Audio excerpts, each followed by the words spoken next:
അസ്സലാമു വറഹ്മത്തുള്ളാഹി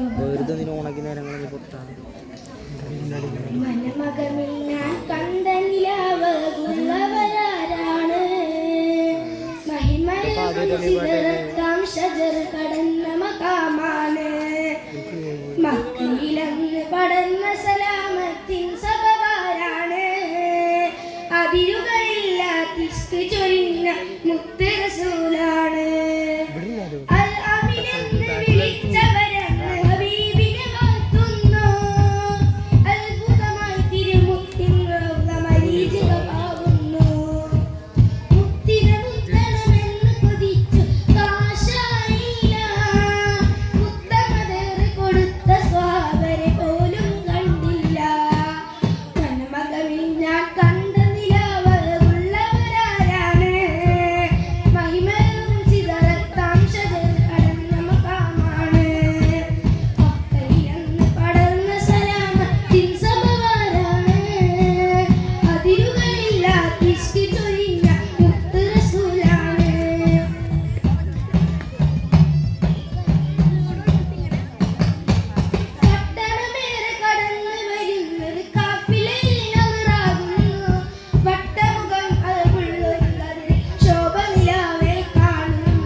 അസ്സലാമലൈക്കും.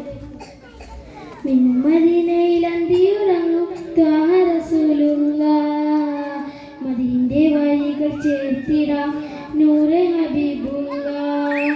പാവനദീനിന്റെ കാവലായി വന്ന റസൂലുള്ളാഹ്, പരിശുദ്ധ ഖുർആൻ ഓതി പഠിപ്പിച്ച പുണ്യ റസൂലുള്ളാഹ് മിന്നും മദീനയിൽ അന്തിയുറങ്ങും ത്വാഹ റസൂലുള്ളാഹ് പാവനദീന്റെ കാവലായി വന്ന നൂറെ ഹബീബുള്ളാഹ് പരിശുദ്ധ ഖുർആൻ ഓതി പഠിപ്പിച്ച പുണ്യ റസൂലുള്ളാഹ് അജ്ഞത മൂടിയ നാട്ടിലങ്ങ് ഉദിച്ചവരല്ലേ ആരാലും കണ്ടാലും കണ്ണെടുക്കാതെ നോക്കുന്ന വജ്ഹല്ലേ അൽ അമീൻ എന്നൊരു ആമന നാമത്തിൽ വളർന്നവരല്ലേ ആരെയും നോക്കി പുഞ്ചിരി തൂകും മുത്തു റസൂലല്ലേ മിന്നും മദീനയിൽ അന്തിയുറങ്ങും ത്വാഹ റസൂലുള്ളാഹ് മദീന്റെ വാരികൾ ചേർത്തിടാം നൂറെ ഹബീബുള്ളാഹ് പാവന ദീനിന്റെ കാവലായി വന്ന റസൂലുള്ളാഹ് പരിശുദ്ധ ഖുർആൻ ഓതി പഠിപ്പിച്ച പുണ്യ റസൂലുള്ളാഹ് റൂഹിടുക്കും മുമ്പ് പുണ്യ മദീനയിൽ ചെന്നണേണം റാഹത്തോടെ കൂടി മുത്തിന്റെ ചാരി സലാം ചൊല്ലിടണം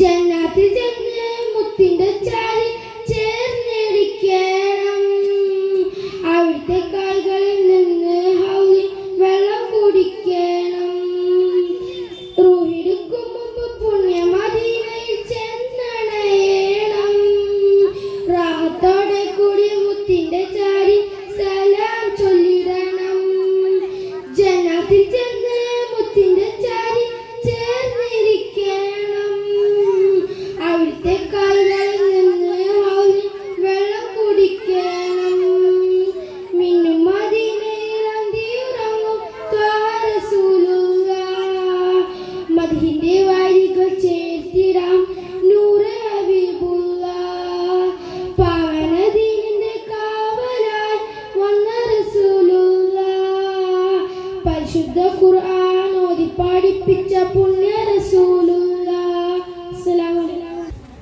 അസ്സലാമു അലൈക്കും വറഹ്മത്തുള്ളാഹി വബറകാതുഹു ആദം നബി സുന്ദര സ്വർഗമിൽ കണ്ടു സർവാദര ചന്തം നാദാ നിന്നത്ഭുതമൊക്കെ ഹബീബിനിതാ സ്വന്തം മുഹമ്മദ് മുഹമ്മദിനുണ്ട് ആഹുന്താലും ഇഹപരം മുഴുവനും അവകളിലടങ്ങും ഇരയവന മുറുകൾ അതിനുള്ളിൽ ഇറങ്ങും ഇടനെഞ്ചിലിരുത്തിയാൽ ഉടനടിയുയരും രോജാനബി തിരുനാമം ഉരത്തവരുത്തമരെ തിര പോലുയരും നന്മ നൂറതിലേറി വരും കരിമ റൂഹി ഫിദാക ഹബീബുള്ളാഹ് പന്ത്രണ്ടിൻ പുലരി വിരിഞ്ഞു പുഞ്ചിരി തൂകി പകല് തെളിഞ്ഞു പൊന്നാര ഹബീബിൻ കൽബിലേക്ക് നടന്നിടുന്നു പന്ത്രണ്ടിൻ പുലരി വിരിഞ്ഞു പുഞ്ചിരി തൂകി പകല് തെളിഞ്ഞു പൊന്നാര ഹബീബിൻ കൽബിലേക്ക് നടന്നിടുന്നു ഒടുങ്ങാത്ത സ്നേഹമിതാ അടങ്ങാത്ത മോഹമിതാ നബിദിനമെന്നും ഈ മാനിനകത്ത് സുദിനമാനബിയെ ഞങ്ങളുടെ സ്ഥിതി അറിയൂ നിധിയേ ആദം നബി സുന്ദര സ്വർഗമേ കണ്ടു സർവാദര ചന്തം നാദാ നിന്നത്ഭുതമൊക്കെ ഹബീബിനിതാ സ്വന്തം മുഹമ്മദിന്റെ മുഹമ്മദിന്റെ ആഹുന്താലും ഇറപ്പരം മുഴുവനും അവകളിലടങ്ങും ഇരയവന മരുകൾ അതിനുള്ളിലിറങ്ങും ഇടനെഞ്ചിലിരുത്തിയാൽ ഉടനടിയുയരും രോജാനബിക്കും തിരുനാമം ഉരത്തവരുത്തമരെ തിര പോലുയരും നന്മ നൂറതിലേറി വരും കരിമ റൂഹി ഫിദാക ഹബീബുള്ളാഹ്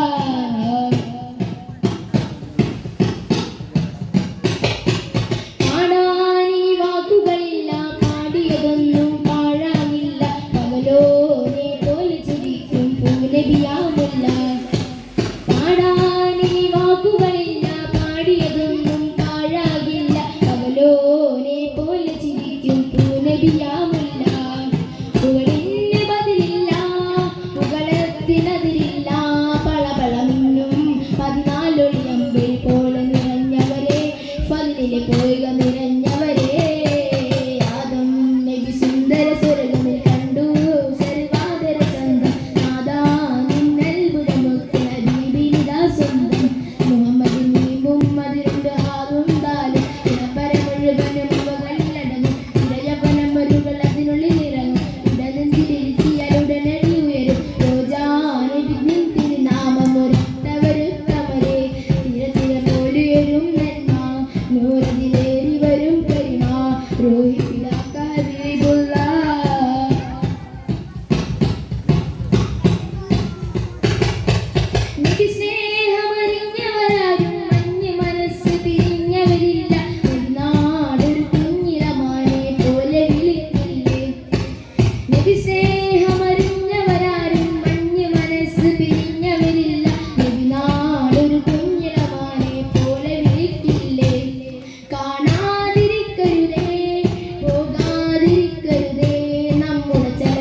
അസ്സലാമു അലൈക്കും.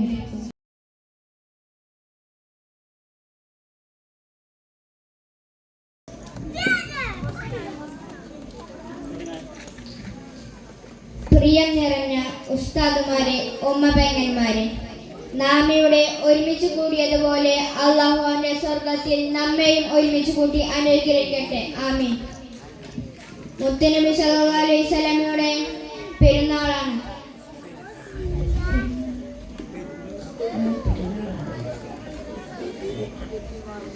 എല്ലാവരും കലാപരിപാടിയിൽ അവതരിപ്പിക്കുമ്പോൾ ഞാൻ മാത്രം എങ്ങനെയാണ് മാറി നിൽക്കുന്നത് എന്നാണ് ഞാൻ ചിന്തിച്ചത്. കാരുണ്യത്തിന്റെ പ്രവാചകനായ മുത്തുനബി സല്ലല്ലാഹു അലൈഹി വസല്ലം ഒരു വഴിയിലൂടെ നടക്കുകയായിരുന്നു. ആ വഴിയിൽ വെച്ച് ഒരു ഉമ്മാമയെ കണ്ടു. വിറകും കെട്ടി ചുമക്കാൻ വയ്യാതെ സങ്കടപ്പെട്ടിരിക്കുകയായിരുന്നു. മുത്തുനബി സല്ലല്ലാഹു അലൈഹി വസല്ലം ഉമ്മാമയോട് അലിവ് തോന്നി സ്വന്തം ചുമലിലേക്ക് ഉമ്മാമയുടെ വീട്ടിലെത്തിച്ചു. സന്തോഷത്തോടെ ഉമ്മാമ ഒരു ഉപദേശം നൽകി. മോനെ, മക്കയിൽ ഒരു കള്ളപ്രവാചകനുണ്ട്. മുഹമ്മദ് എന്നാണ് അവന്റെ പേര്. അവന്റെ കെണിയിൽ കുടുങ്ങരുത്. ഉമ്മ, ഞാനാണ് ആ പ്രവാചകൻ. ഉമ്മ മറുപടി കേട്ട് അതിശയിച്ചു. ഉടൻ ഇസ്ലാം മതം സ്വീകരിച്ചു. മുത്തുനബി സല്ലല്ലാഹു അലൈഹി വസല്ലമയുടെ ജീവിതം കണ്ടവരെല്ലാവരും പ്രശംസിക്കാതിരിക്കുകയോ ആ സാന്നിധ്യം അനുഭവിക്കാതിരിക്കുകയോ ചെയ്തിട്ടില്ല എന്നതാണ് യാഥാർത്ഥ്യം.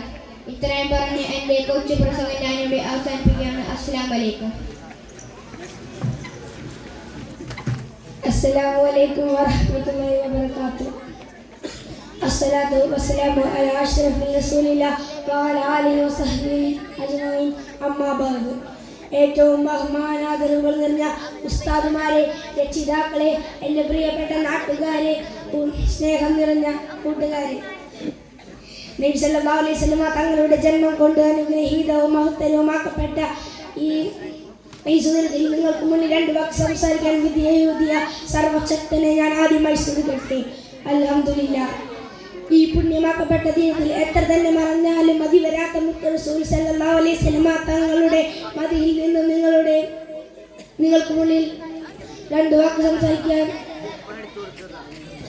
നാഥൻ തൗഫീഖ് നൽകുമാറാകട്ടെ. ആമീൻ. സൂര്യനും ചന്ദ്രനും അടക്കം കോടാനുകോടി നക്ഷത്രങ്ങളും ഗ്രഹങ്ങളും ഉപഗ്രഹങ്ങളും വെട്ടിത്തിളങ്ങുന്ന ഈ അത്ഭുതകരമായ ലോകത്തിന്റെ സൃഷ്ടിപ്പിന് പോലും കാരണം ആ മുത്തറസൂലാണ്. ആ മുത്തറസൂലിനെ സ്നേഹിക്കാതെയും പാതകൾ പിൻപറ്റാതെയും എങ്ങനെയാണ് നമുക്ക് മുന്നോട്ട് പോകാൻ സാധിക്കുക? കാരണം എന്നെയും എൻ്റെ മുമ്പിലിരിക്കുന്ന നിങ്ങളുടെയും ലോകത്തുള്ള സർവ്വജീവജാലങ്ങളുടെയും സൃഷ്ടിപ്പിന് പോലും കാരണം ആ മുത്തറസൂൽ മാത്രമാണ്. അല്ലാഹു സുബ്ഹാനഹു വ തആല നമ്മെ പഠിപ്പിക്കുന്നു, ലൗലാ കലിമ ഖലഖത് അഖ്ലാഖ്, നബിയേ, അങ്ങില്ലായിരുന്നെങ്കിൽ നാം ഈ ലോകത്തെ പോലും സൃഷ്ടിക്കില്ലായിരുന്നു എന്നാണ്.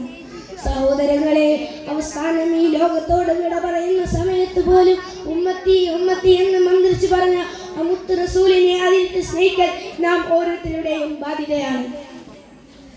നബി സല്ലല്ലാഹു അലൈഹി വസല്ലം തങ്ങളോട് സ്വഹാബിമാർക്കുണ്ടായിരുന്ന സ്നേഹത്തിന് അതിലില്ലായിരുന്നു. നബി സല്ലല്ലാഹു അലൈഹി വസല്ലം തങ്ങൾ എന്ന് പറഞ്ഞാലും രണ്ടാമതൊന്നും ആലോചിക്കാതെ പ്രവർത്തിക്കലായിരുന്നു അവരുടെ ശൈലി. നബി തങ്ങളുടെ സ്നേഹത്തിന് മുമ്പിൽ ശരീരം കഷ്ണം കഷ്ണമായി മുറിക്കപ്പെട്ടാലും അവർക്ക് പ്രശ്നമില്ലായിരുന്നു. ബദർ യുദ്ധം നടക്കുന്ന സമയത്ത് അൻസാരികളുടെ നേതാവായിരുന്ന സഅദ് റളിയല്ലാഹു അൻഹു പറഞ്ഞ വാക്കുകൾ ചരിത്രത്തിന്റെ തങ്കലിപുകളാൽ ഉല്ലേഖനം ചെയ്യപ്പെട്ടിട്ടുണ്ട്. അദ്ദേഹം പറഞ്ഞത്, ദൂതരെ, ആർത്തിലയ്ക്കുന്ന കടലിലേക്കാണ് ഞങ്ങളോട് ചാടാൻ ആജ്ഞാപിക്കുന്നതെങ്കിലും അതനുസരിക്കാൻ ഞങ്ങൾ തയ്യാറാണ് എന്നായിരുന്നു. അത്രമേൽ തിരുനബിയോടുള്ള സ്നേഹം കൊണ്ട് ജീവിതം ധന്യമാക്കിയവരായിരുന്നു ഓരോ സഹാബാക്കൾ. ലോകഗുരു മുഹമ്മദ് മുസ്തഫ സല്ലല്ലാഹു അലൈഹി വസല്ലം തങ്ങൾ അവസാനം ലോകത്തോട് വിട പറയുന്ന സമയത്ത് സ്വഹാബികൾ അനുഭവിച്ച ദുഃഖം ലോകം കണ്ടതിൽ വെച്ച് ഏറ്റവും വേദനാജനകമായിരുന്നു. ഉമർ റളിയല്ലാഹു അൻഹു വികാരാധീനനായി വാളെടുത്തു. ഉസ്മാൻ റളിയല്ലാഹു അൻഹു എഴുന്നേൽക്കാൻ കഴിയാതെ ഇരുന്നു പോയി. നബിയെ കണ്ടില്ലെങ്കിൽ ആ കണ്ണെനിക്ക് വേണ്ടെന്ന് പറഞ്ഞു ചിലർ അത് കുത്തിപ്പൊട്ടിച്ചു.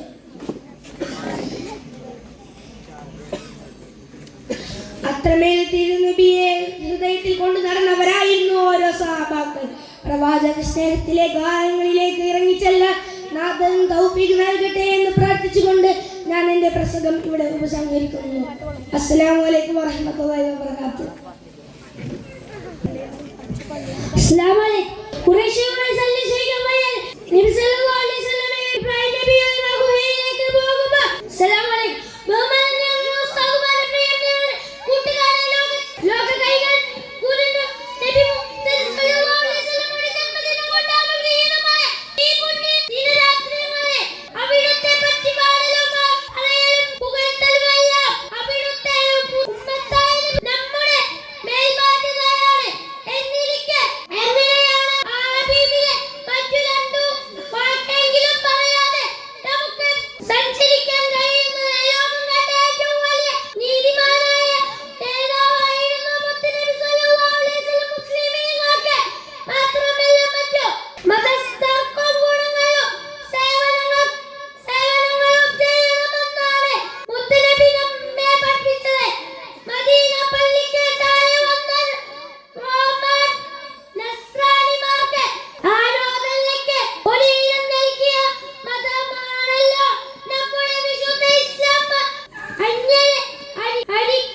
വൽക്കരിക്കുന്ന ഈ പുതിയ കാലത്ത് സ്നേഹത്തിന് ആ മഹനീയ മാതൃക നാം പിന്തുണരേണ്ടതില്ലേ? പ്രവാചക പ്രഭു നീതമാണെന്നോണെന്ന്. അസ്സലാമു അലൈക്കും. ബഹുമാനം നിറഞ്ഞ ഉസ്താദുമാരെ, കൂട്ടുകാരെ, രക്ഷിതാക്കളെ, അസ്സലാമു അലൈക്കും. വിശുദ്ധ ഇസ്ലാം ലോകത്ത് പ്രചരിപ്പിക്കാൻ ഒട്ടനവധി പ്രവാചകന്മാർ നിയോഗിച്ചിട്ടുണ്ട്. അവരിൽ നിന്ന് അവസാനം വന്ന പ്രവാചകനാണ് മുഹമ്മദ് നബി സല്ലല്ലാഹു അലൈഹി വസല്ലം. ലോകത്തിന് തന്നെ അനുഗ്രഹമായാണ് നബി സല്ലല്ലാഹു അലൈഹി വസല്ലം ഭൂജാതനായത്. മക്കയിലെ മുത്തുനബിയുടെ ഇസ്ലാം പ്രചരണത്തിന്റെ ആദ്യ നാളുകൾ നമുക്ക് അറിയാം. സ്വന്തം ജനത മുത്തുനബിയെ അങ്ങേയറ്റം ഉപദ്രവിച്ചു. പക്ഷേ ദൃഢമായ വിശ്വാസം കൊണ്ട് മാത്രം ഹബീബായ തങ്ങൾ പിന്നോട്ട് നീങ്ങിയില്ല. വലതുകൈയിൽ ചന്ദ്രനും ഇടതുകൈയിൽ സൂര്യനും വച്ചു തന്നാൽ പോലും ഇതിൽ നിന്ന് മാറുകയില്ല എന്ന് നബി സല്ലല്ലാഹു അലൈഹി വസല്ലം തീരുമാനിച്ചു. ജനിച്ചു വളർന്ന മണ്ണിലെ ജീവിതാവകാശം നഷ്ടപ്പെട്ടപ്പോഴാണ് മാതാവായ ആമിന ബീബിയുടെ നാടായ തായിഫയിലേക്ക് നബി യാത്ര പോയത്. മാതാവിന്റെ നാട്ടുകാർ നബിയെ സ്വീകരിച്ചത് ചരിത്ര ബുക്കിൽ രേഖപ്പെടുത്തുന്നുണ്ട്. കുടിക്കാൻ ഒരിറ്റു വെള്ളം നൽകാതെ അവിടുന്ന് നബിയെ ആട്ടിയിറക്കി വിട്ടു. കുട്ടികളെ കൊണ്ട് ആ ഷർഫാക്കപ്പെട്ട ശരീരത്തിലേക്ക് കല്ലേറ് കൊണ്ട് രക്തമൊലിച്ചിരിക്കുന്ന മുത്തുനബിയുടെ അരികിലേക്ക് ജിബ്രീൽ അലൈഹിസ്സലാം വന്ന് ചോദിച്ചൊരു ചോദ്യമുണ്ട്. നബിയെ, ഈ ധിക്കാരികളെ ആ കാണുന്ന മലയിടുക്കിൽ കൊണ്ട് നശിപ്പിച്ചു കളയട്ടെ? വേണ്ട ജിബ്രീലെ, അവർ അറിവില്ലാത്തവരാണ്. ഇനി എപ്പോഴെങ്കിലും അവരാരെങ്കിലും മുസ്ലിം ആയാലോ? അതല്ലേ നല്ലത്. നബിയുടെ സമാധാനപരമായ മറുപടി നോക്കൂ. ഈ പാതയിലൂടെയാണ് നമ്മളും സ്വീകരിക്കേണ്ടത് എന്ന് പറഞ്ഞുകൊണ്ട് ഞാൻ എൻ്റെ പ്രസംഗം നിർത്തുന്നു. അസ്സലാമു അലൈക്കും. അസ്സലാമു അലൈക്കും വറഹ്മത്തുള്ളാഹി വബറകാതുഹു. ബിസ്മില്ലാഹ്, അൽഹംദുലില്ലാഹ്, വസ്സലാത്തു വസ്സലാമു അലാ റസൂലില്ലാഹ് വഅലാ ആലിഹി വസഹബിഹി അജ്മഈൻ. അമ്മാ ബഅദ്. ബഹുമാനരവുകൾ നിറഞ്ഞ പണ്ഡിത ശ്രേഷ്ഠരെ, ഫർഹി മീലാദിന്റെ കർമ്മധീരരായ പ്രവർത്തകരെ, സർഗവസന്തം പൂമഴയാക്കി പാടിയും പറഞ്ഞും വരച്ചും രചിച്ചും പെയ്തൊഴിയുന്ന നിമിത്തത്തിന്റെ ഈ വേദിയിൽ യുദ്ധം ഒരിക്കലും സമാധാനം കൊണ്ടുവരികയില്ല എന്ന കാലിക പ്രസിദ്ധമായ വിഷയത്തെ അധികരിച്ച് അല്പം നിങ്ങളുമായി സംവദിക്കാൻ ഞാൻ ആഗ്രഹിക്കുന്നു. നാഥൻ തുടങ്ങട്ടെ. ആമീൻ. നിലവിലെ സാഹചര്യം നാം പരിശോധിക്കുകയാണെങ്കിൽ ഇസ്രായേലിന്റെ ക്രൂരമർദ്ദനങ്ങൾ പലസ്തീനിലെ പിഞ്ചു കുഞ്ഞുങ്ങളെ പോലും പിച്ചി ചീന്തുന്ന അല്ലെങ്കിൽ കൊല ചെയ്യുന്ന ഒരു സാഹചര്യത്തിലാണ് നാം ഇന്നിവിടെ ജീവിക്കുന്നത്. 200-ലേറെ ദിവസങ്ങളായി കുട്ടികളടക്കം ലക്ഷക്കണക്കിന് ആളുകളെ കൊല ചെയ്തു. നിരവധി സ്ത്രീകളെ ബലാത്സംഗത്തിന് ഇരയാക്കുകയും മനുഷ്യത്വം എന്ന വാക്ക് ഇല്ലായ്മ ചെയ്യുകയും ചെയ്ത ഈ സാഹചര്യത്തിൽ യുദ്ധം ഒരിക്കലും സമാധാനം കൊണ്ടുവരികയില്ല എന്ന വിഷയത്തിന് പ്രസക്തി ഏറെയാണ്. ലോകത്ത് വന്നുഭവിച്ച യുദ്ധങ്ങളുടെ പരിശോധിക്കുകയാണെങ്കിൽ കൃത്യം യുദ്ധം ഒരിക്കലും സമാധാനം കൊണ്ടുവരികയില്ല എന്നത് നമുക്ക് മനസ്സിലാകും. ഓരോ യുദ്ധങ്ങളും അവസാനിക്കുന്നത് ഒത്തിരി ജീവനുകളെ കവർച്ച ചെയ്തുകൊണ്ടാണ്. യുദ്ധത്തിന്റെ പരിണിത ഫലങ്ങളായി രൂപപ്പെടുന്ന പ്രതിസന്ധികൾ ആ കാലഘട്ടത്തിന്റെ മാത്രമല്ല, മറിച്ച് വരും തലമുറകളിലേക്കും അത് കൈമാറ്റം ചെയ്യുന്നുള്ളതാണ് യാഥാർത്ഥ്യം. 1914 ജൂലൈ 28 മുതൽ 1918 നവംബർ 11 വരെ നീണ്ടുനിന്ന ത്രികക്ഷി സഹോദരവും ത്രികക്ഷി സഖ്യവും തമ്മിലുണ്ടായ ഒന്നാം ലോക മഹായുദ്ധത്തിൽ 70 ലക്ഷത്തിലധികം ആളുകൾ മരിച്ചു. 3 കോടിയിലധികം പട്ടാളക്കാർക്ക് ഗുരുതരമായ പരിക്കേറ്റു. രോഗവും പട്ടിണിയും മൂലം ലക്ഷക്കണക്കിന് ആളുകൾ മരിച്ചു. എത്രയോ നഗരങ്ങൾ, ജനപാതങ്ങൾ നാമവിശേഷമാവുകയും കൃഷിയും സമ്പദ് വ്യവസായങ്ങളും തകരുകയും ചെയ്തു. ഇതെല്ലാമായിരുന്നു ഒന്നാം ലോക മഹായുദ്ധത്തിന്റെ ബാക്കി പത്രങ്ങൾ. രണ്ടാം ലോക മഹായുദ്ധത്തെ കുറിച്ച് വിശേഷിപ്പിക്കുകയാണെങ്കിൽ മാനവ ചരിത്രത്തിലെ ഏറ്റവും ക്രൂരവും ഭയാനകവുമായ നരഹത്യ. സമാധാനത്തിന് വേണ്ടിയായിരുന്നത്രേ രണ്ടാം ലോക മഹായുദ്ധം. 1939 മുതൽ 1945 വരെ നീണ്ടുനിന്ന സഖ്യകക്ഷികളും അജുൻതട്ട് ശക്തിയും തമ്മിലുണ്ടായ രണ്ടാം ലോക മഹായുദ്ധത്തിന്റെ ഫലങ്ങൾ നാം അറിയേണ്ടതുണ്ട്. ഏകദേശം 72 ദശലക്ഷം ആളുകൾ മരിച്ചത് ഈ സമാധാനത്തിന് വേണ്ടിയായിരുന്നു എന്ന് വാദിച്ചിരുന്ന യുദ്ധത്തിലായിരുന്നു. യുദ്ധത്തിന്റെ കാരണങ്ങൾ കൂടി അറിയുമ്പോഴാണ് യുദ്ധം ഒരിക്കലും സമാധാനം കൊണ്ടുവരികയില്ല എന്ന് നമുക്ക് മനസ്സിലാവുക. ഒന്നാം ലോക മഹായുദ്ധത്തിൽ നടന്ന തോൽവിയും തൽഫലമായി നടന്ന ഉടമ്പടിയും ജർമ്മനിയിലെ കടുത്ത നാശനഷ്ടങ്ങൾ കാരണമായിരുന്നു രണ്ടാം ലോക മഹായുദ്ധത്തിന്റെ ഹേതു. ലോകമഹായുദ്ധത്തിന്റെ അന്ത്യം അമേരിക്ക ജപ്പാനിലെ ഹിരോഷിമയിലും നാഗസാക്കിയിലും വർഷിച്ച ലിറ്റിൽ ബോയ് ഫാറ്റ്മാൻ എന്നീ 2 ആറ്റം ബോംബിലായിരുന്നു. അതിന്റെ പരിണിത ഫലമായി ജപ്പാൻ ഇപ്പോഴും അനുഭവിച്ചു കൊണ്ടിരിക്കുകയാണ്. ഹിബാകുഷ എന്നീ പേരിൽ ജപ്പാനിൽ ജനിക്കുന്ന കുട്ടികളുടെ മേൽ ഇതിന്റെ ഫലങ്ങൾ കണ്ടുവരുന്നത് യുദ്ധം എത്രമാത്രം സമാധാനം കൊണ്ടുവരുന്നത് നമുക്ക് മനസ്സിലാകും.